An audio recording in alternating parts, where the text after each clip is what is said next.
नमस्कार दोस्तों, स्वागत है आपके अपने यूट्यूब चैनल पर।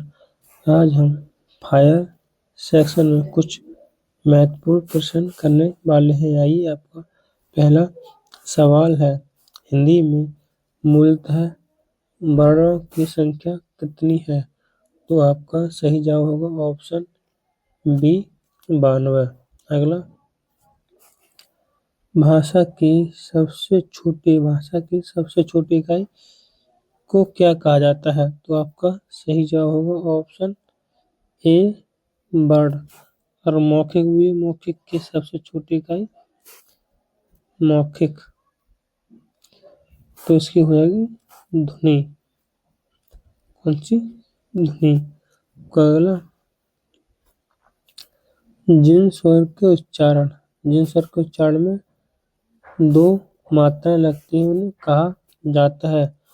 तो ऑप्शन सी गुरु स्वर कहा जाता है। जिनकी एक मात्रा होती है उन्हें लघु स्वर कहा जाता है। अगला, समृद्ध स्वर कौन सा है? तो आपका सही जवाब ऑप्शन ई। समृद्ध स्वर कितने हैं? 4। कितने? 4। एक छोटा ऊ, बड़ा ऊ, कोई बड़ी और एक छोटी ई। अगला, जिन वर्णों का उच्चारण स्वतंत्र रूप से होता है उन्हें कहते हैं? तो ऑप्शन डी स्वर कहते हैं। अगला, हिंदी वर्णमाला में स्वरों की संख्या कितनी है? तो सही ऑप्शन ए 11। कितनी? 11। अगला, स्वरों की संख्या कितनी है? तो आपका सही ऑप्शन ए 11। अगला, वेतन के आधार पर ला किस प्रकार की ध्वनि है? तो आपका सही जवाब होगा ऑप्शन बी पार्श्विक ध्वनि है।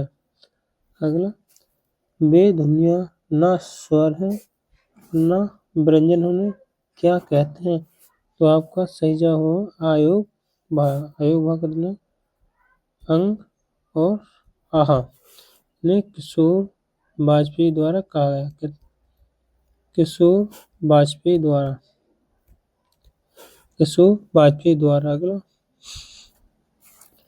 इनमें से किसके बिना कोई व्यंजन उच्चारित नहीं किया जा सकता? तो आपका सही जवाब होगा ऑप्शन ए स्वरक के बिना उच्चारित नहीं किया जा सकता। अगला, इनमें से कौन सा व्यंजन संयुक्त व्यंजन का उदाहरण है? संयुक्त व्यंजन, तो आपका सही जवाब होगा ऑप्शन डी छ। छ का और सा से मिलकर बना होता है। अगला, ज्ञ वर्ण किन वर्णों के संयोग से बना है? तो आपका सही जवाब होगा ज्या और उआ से बनकर मिला है। अगला, हिंदी शब्दकोश में छ का क्रम किस वर्ण के बाद आता है? तो आपका सही जवाब होगा ऑप्शन डी जो शब्द जिससे मिलकर बना होता है उसके बाद आता है। जैसे छ का प्लस सा से मिलकर बना होता है तो छ का के बाद आएगा। अगला,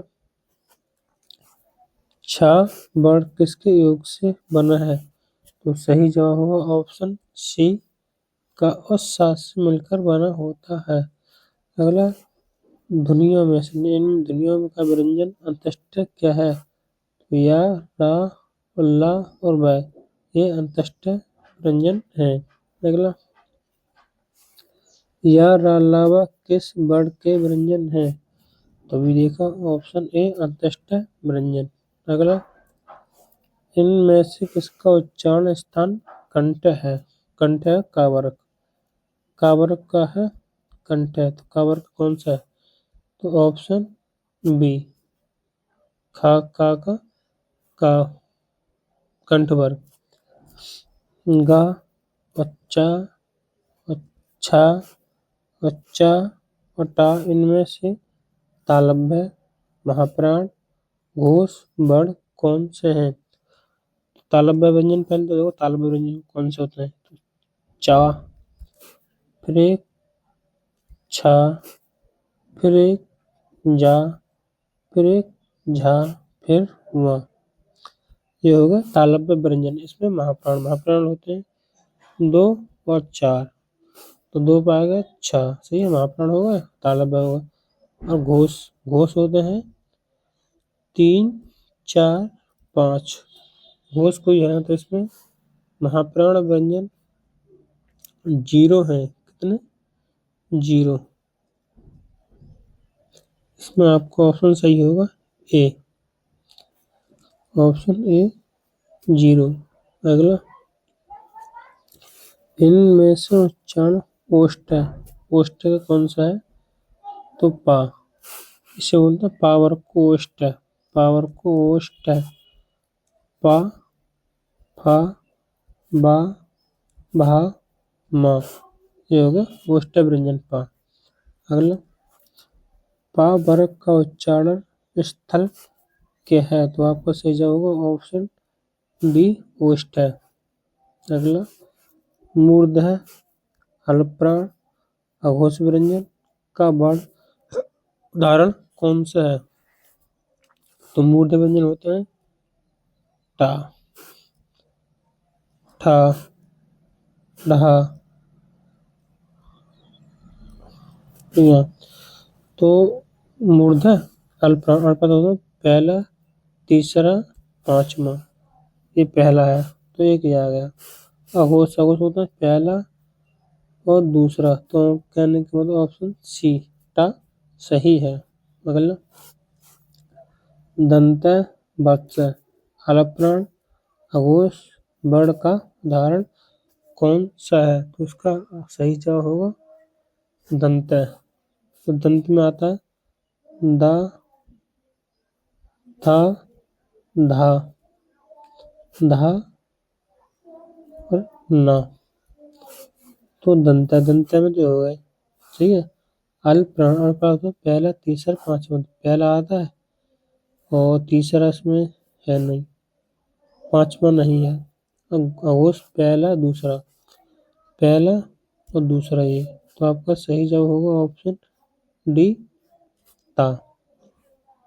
अगला, ओष्ठ अल्पप्राण घोष वर्ण का उदाहरण कौन सा है? तो उसमें सही जवाब होगा ऑप्शन घोष।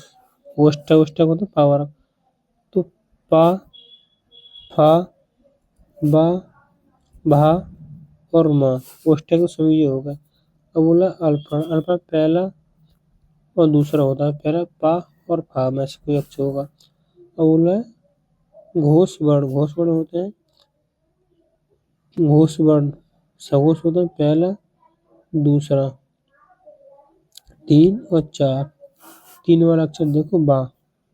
तो आपका सही जवाब होगा ऑप्शन बी, बा, पहला, तीसरा अल्पप्राण। ठीक। अगला सवाल, ओष्ठ अल्पप्राण घोष व्यंजन का उदाहरण कौन सा है? तो आपका सही जवाब ऑप्शन बी, बा। अगला, बा की ध्वनि कौन सी है? तो ऑप्शन बी, ओष्ठ है। अगर आपको हमारी वीडियो पसंद आई हो तो प्लीज़ हमारे चैनल को ज़रूर सब्सक्राइब करें। जय हिंद, जय भारत।